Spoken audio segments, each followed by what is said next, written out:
belakang kita. Kalau masalah salafi wahabi ini istilah, ya Allah, ini fitnah teman-teman sekalian. Ini fitnah. Dari mana istilah wahabi ini, dari mana istilah salafi ini? Ini fitnah.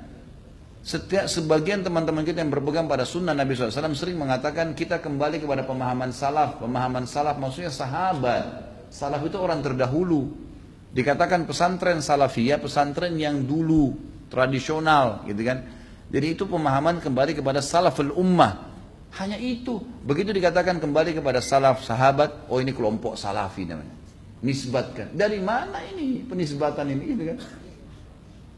Kemudian wahabi. Apa wahabi ini? Dari mana istilah ini?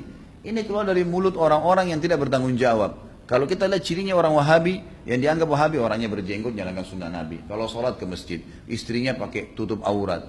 Ya, di rumahnya jauh dari perbuatan dosa. Ini nih kelompok nih. Diolok-olok, wahabila. Saya pernah dimasukkan dalam grup, gitu kan. Saya lihat semuanya disatuin, teman-teman dari semua ormas ada, termasuk nama saya masuk di situ. Banyak, mungkin ada 80 atau 100 orang, ustadz, kiai dan seterusnya. Baru saya masuk di situ saya sudah baca. Ah, ini banyak ustadz-ustadz wahabi, dimain-mainin gitu, tulisannya pakai O. Wahabilah ini. Oh ini wahabi ini suka tolak salawat, suka tolak zikir, suka tolak doa. Saya berpikir kalau saya mau tanggapin, ini 80 orang, 100 orang di situ, kemudian akan habis waktu saya menyita di situ. Sudahlah, saya keluar, minta maaf, saya nggak ada urusannya di sini, saya keluar. Karena yang bilang orang-orang yang pernah belajar di Saudi teman-teman benci sama zikir itu siapa? Anda yang fitnah itu. Gimana caranya? Orang yang belajar di Madinah, di Masjid Nabawi, di Mekah, zikir kepada Allah. Bahkan mereka paling banyak zikirnya kepada Allah. Mereka paling banyak zikir, tapi zikirnya pakai adab, nggak teriak-teriak, gitu kan? Nggak karang-karang. Apa yang Nabi SAW ajarin itu yang disebutin. Adab sama Allah, subhanallah, subhanallah. Dilakukan, bukan tidak dilakukan. Tapi tidak ada subhanallah, alhamdulillah. Dibayangkan main-main, Allah hu, apa ini? Ini apa ini? Ini kalau zaman Umar sudah diketuk semua kepalanya ini. Ngarang-ngarang gitu kan. Oh ini benci sama doa. Siapa yang bilang benci doa teman-teman sekalian? Antum nggak dengar tuh bagaimana Syekh Sudes berdoa sampai hampir 1 jam kalau sholat kunut. Itu dikatakan tuh itu pentolannya Wahabi katanya. Baik berdoa kunut 1 jam sampai orang semua pada menangis seluruh dunia. Antum bilang itu Wahabi. Ini subhanallah ini. Benci doa itu namanya ajib. Sesuatu yang aneh gitu bagi saya. Tuduhan-tuduhan yang tidak beralasan sama sekali. Nggak beralasan nih. Yang penting dari Saudi Wahabi gitu kan. Saya sampai waktu mau berangkat ke Saudi, awal saya mau belajar tahun 90, teman-teman ayah saya sempat titip pesan dari kota Makassar, Khalid, nanti kamu ke Saudi, ambil ilmunya tapi jangan jadi Wahabi. Baik, saya berangkat 6 bulan pertama teman-teman sekalian, semua guru yang masuk saya ketakutan lihat. Ini Wahabi nih. Apa ini Wahabi? Mau yang menakutkan ini. Kena wanti-wanti begitu. Lama-lama setelah guru masuk, setiap guru masuk di Madinah, wallahi saya bersumpah atas nama Allah teman-teman sekalian, tidak pernah ada sebutan nama Wahabi. Saya tidak pernah dengar kata-kata Wahabi dari mulut mereka. Wallah, yang ada cuman qala Allah, qala Rasul. Allah berfirman, Rasulullah bersabda. Wallahi, saya sumpah di sini, di masjid ini memang begitu ajarannya. Begitu ajarannya, qala Allah, qala Rasul. Qala Allah, qala Rasul selalu. Atau diikuti dengan penjelasan Ibnu Abbas, sahabat, Ibnu Umar, sahabat. Nih pemahamannya mereka. Ini pemahamannya sahabat tentang ayat ini, tentang hadis ini. Itu yang kita pelajarin. Dan kalau ada masalah fikih didatangkan 4 mazhab semua. Imam Syafi'i bilang begini, ini dalilnya. Imam Ahmad bilang begini, ini dalilnya. Imam Malik bilang begini, Abu Hanifah begini, dalilnya. Jelas, semuanya begitu. Setelah 6 bulan saya berpikir, kok saya harus takut dengan orang-orang seperti ini? Ilmu semua disampaikan, gitu kan? Ilmu semua. Dan bagaimana mempertemukan antara ambil ilmunya, jangan jadi Wahabi. Bagaimana memahami? Saya nggak nyambung gitu. Gimana caranya? Gitu.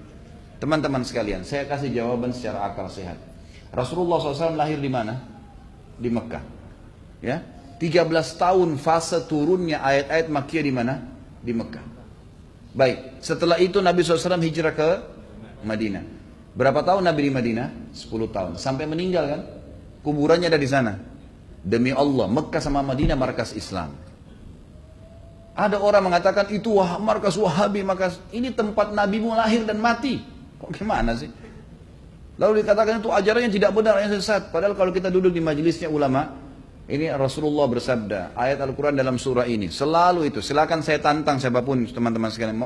Bukan tantang. Saya ajak anda kalau lagi umroh, yang mengatakan Wahabi, tolong anda datang ke Masjid Nabawi, Masjid Haram Mekah, duduk di majelisnya salah satu ulama situ. Coba dengerin apa yang mereka bilang.